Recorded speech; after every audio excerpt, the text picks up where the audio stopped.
Sa aming panalangin. Sino yung mauna sa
tatalakayin. Pero bago yan, ay meron muna akong mga alis-tuntunin sa ating klase. Ito yung libro. May maaaring bang basahin ang una? Okay, laging makinig sa guro. Kung meron nagsasalita dito sa harapan, ay makinig kayong lahat. Next. Okay. Kung meron kayong nais isagot, kung meron kayong katanungan, itaas lamang inyong mga kamay. Nang sa ganon, ay mapagising kayo ni Pinigini. Okay? Next. Okay. Para magkaroon tayo ng isang maganda at linis na pagkasalakay na kailangan ay sa tamang lalagyan. Next.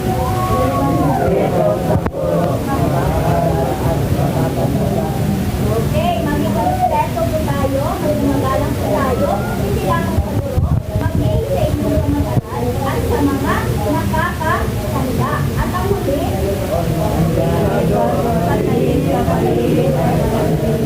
okay, ika nga, basura ko, responsibilidad ko. So kung ikaw ay meron kang basura, saan mo ito dapat itapon? Sa tamang lalagyan o sa basurahan. So yun yung ating mga tutunin sa ating klase na kinakailangan ninyong sundin. Okay? Ano nga ulit yung ating tutunin? Ano ang ating tutunin? Libro. Okay? Tandaan niyo ang ating tutunin ang libro. Okay? Ngayon, bago tayo pupunta sa ating talakayan, ay magbalik-aral muna tayo.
Natutunan lamang. Okay, natutunan. Kapag nasa yes,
masipag na mag-aaral ng medisina na mas piniling mag-aral ng tahimik kaysa makisangkot sa hospital.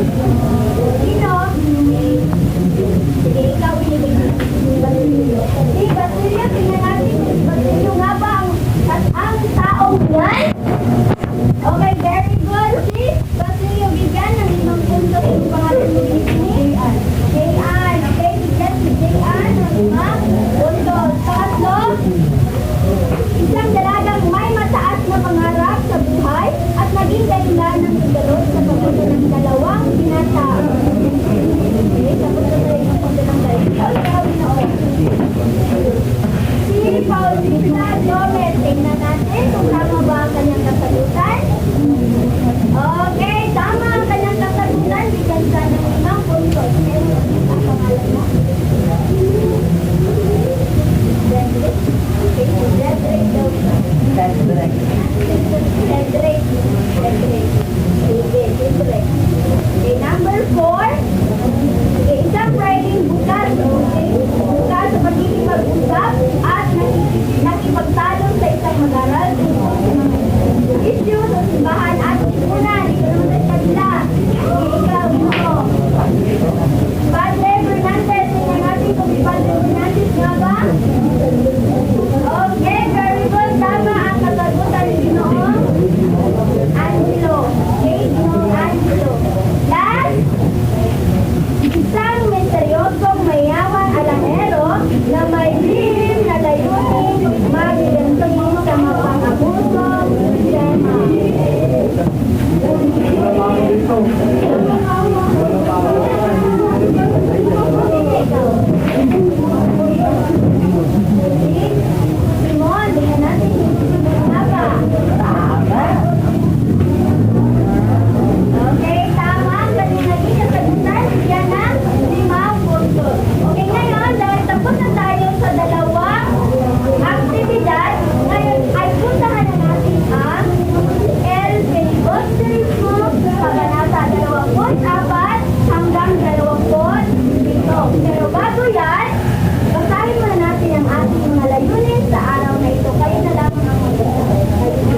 Simon.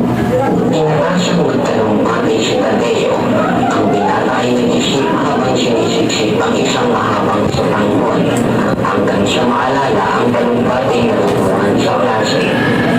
Ikaw sa panukala, Howard, hindi mo naman sige, kumakalap sa aking buhay.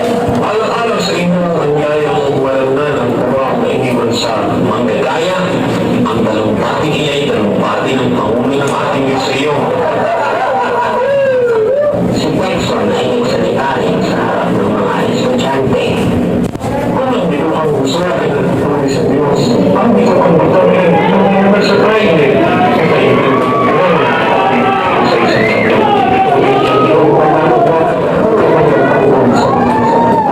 Sa mga bagay sa nagmulat sa atin. Makinig mga kapatid, tuwing sa panahon ng inyong kalususan, alam niyo na sa lukuya at alam niyo ang hinaharap. Ano ang meron? Mga primer,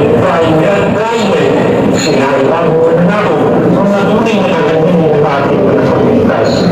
Nagawa ng marami ang alisin sa inyo ang inyong sala. Isipin natin ang aking kapunan na sa lukuyan. Kung sila ay mawawala, ang Pilipinas, ang walang primer, walang ungyo. Ano ang nangyayari sa kagagawan? Nagmamahalaan sa kamay ng mga sino. Naglaban naman tayo. Nakita ko isang provision nila na silip nila lumabas sa pinto ng Pagsiberia ang isang datang palingalina at sumakalayan sa karawahin ni Simon.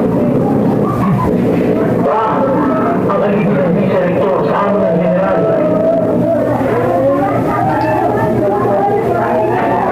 Nakatawag ang gagawin ni Basigo sa araw na ito. Nagalo sa mga magsakit at pagkatapos ay tutuwa sa universidad para sa kanyang lisensyadura at makikipagkita kay makaraing dahil sa gumuguni sa pagkuha ng kanyang grado. Gusto niya malaking bahagi ng kanyang mahinto sa pagtubos kay Rudy at sa pagkuha ng isang bahay ng matitira nito at ng kanyang ito. Dahil sa layo,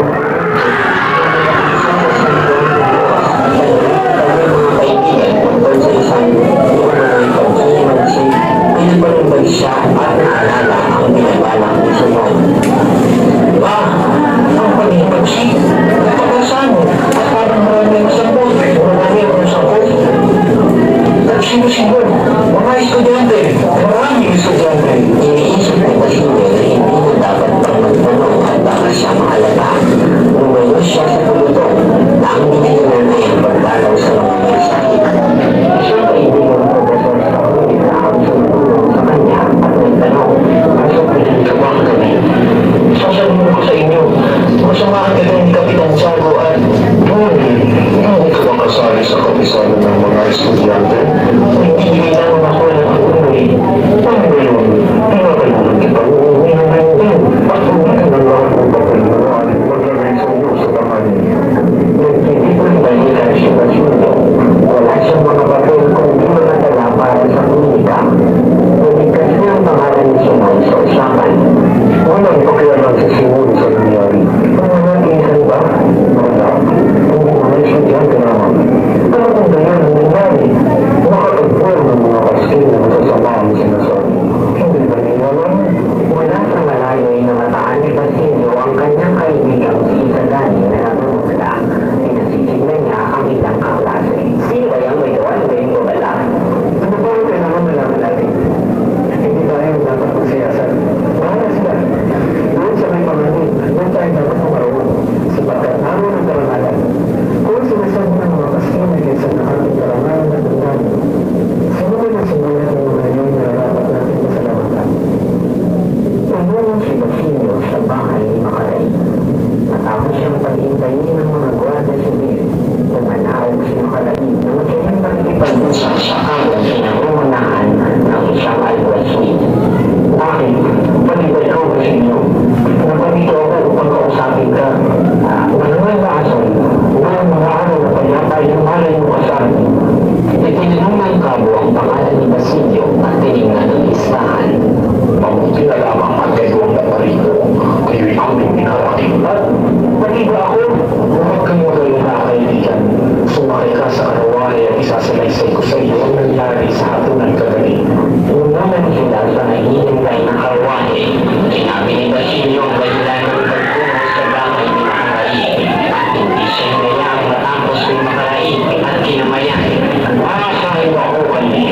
Sa araw niyong pagtatapos, ay hahanyayahan natin ng mga Pinoy ang abo at mga opisyal na tumaking sa kanila ang tinutukoy ni Maharai. Ipinatawag ni Padre Fernandez sa kanyang tanggapan si Isagani upang kausapin ito. Namutla si Isagani. Para sa kanya, si Padre Fernandez ay isang taong kagalang-galang at siyang itinatami kailanman pinaalikuran ng mga praye. Ano ang ibig sabihin sa amin ng mga estudyanteng Pilipino? Bakit mo magsipagtupad sa inyong tungkulin? Na kami tumupad sa aming tungkulin? Ano-anong tungkulin ang inihahatang ninyo sa amin? Mga tungkulin inihahatang ninyo sa inyong mga sarili nang kayo pumasok sa kalimutan. Sa aking pagiging estudyanteng Pilipino ay hindi ko inakalang ako yung may karapatang sumulo ng inyong pagbibigyan ng kurikulum sa Katolisismo, sa pamahalang Pilipino at sa katauhan. Mga bagay na dapat ninyong inunahin sa pagkapagpatag nito. Sa aking pagiging estudyanteng Pilipino, at tututuloy ko lamang na inyong mga priority sa alang kritiko at pagmamasig sa larangan ng pagtuturo sa mga lumawigan at mga Dominikano sa pagpapatupad ng mga gawain pagtuturo sa lahat ng kabataang Pilipino na nararapat sunugin at palusutin ng mga tingin. Darating sila sa buhay ng maligaya upang maakit sila sa kanilang kalimutan at tumukha ng isang bayang marangal, maundan, matalino, mabait, dakila, at tapat. Tatanong ko naman ngayon, tumutupad kaya ang mga prior sa kanilang pananagutan mo para kami? Padre Fernandez, kayo yung mga masasabing tumutupad ng nakaputo ang kamay sa inyong musyo.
doon.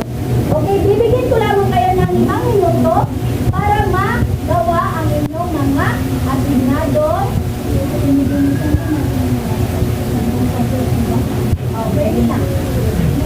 Kung kayo, meron kayong mag-paper sa isang buong papel. Wala kayong paper. Isang buong papel na lamang. Maging kayo din. Okay? Isang buong papel na lamang lahat.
Okay, very good. Maaari niyo bang bigyan yung pangatlong pangkat ng Initial Club? Alam niyo yung Initial Club? Okay, 1, 2, 3, 1, 2, 3. Very good, very good, very good. Okay, 1, 2, 3, go. Very good, very good. Okay, dito tayo sa panguling pangkat. Okay, ang huling pangkat. Paninindigan ang otoridad. Sinabi naman ni Padre Fernandez na ang edukasyon ay nararapat lamang sa karapat-dapat. Paninindigan ng mamamayan. Sinabi ni Sagani, lalo na ang mga Dominikano ay umahadlaw sa edukasyon ng mga Pilipino upang mapanatiling sunod-sunuran na ang bayan at hindi makapagsalita laban sa kanila at binabatikot niya ang mga pari sa kanilang kalagayan na magbibigay ng tamang edukasyon sa kabataan Pilipino. Oo, dahil sa panahon ngayon, kapag ikaw ay may mataas na atas sa lipunan, maaari kang mang-api ng iba. Salamat. Okay? Maraming salamat. Okay? Okay, maaari niyo bang bigyan ng masigabong palakpakan ang pang-apat na pangkat? Okay, good job everyone. Dahil natapos niyo na ang inyong first ay pangkatang gawain. Ngayon ay bumalik na kayo sa inyong original na pwesto. At huwag niyo kalimutan kasama ng mga pagmamahal ng inyong mundo.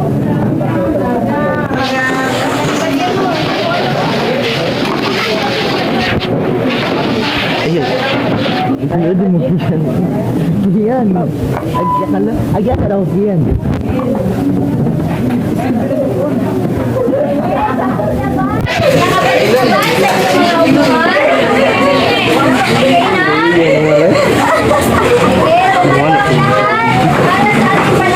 Untuk minus ya. Nah, tandu din ibu. Oh, inon miss nga. Nomor sa pen. Diretso Santo, amen. Dati sama sa anak, Espiritu Santo, para nung una, ngayon, at magmamahal sa walang hanggan. Lagi sabi mo. Amen. Sa ngalan ng Ama, ng Anak, GJ ko na ka. Santo. Amen. Oh, di ba? Paalam at maraming salamat, Creighton Falcon. Paalam po, pinipiling dayday. Paalam po.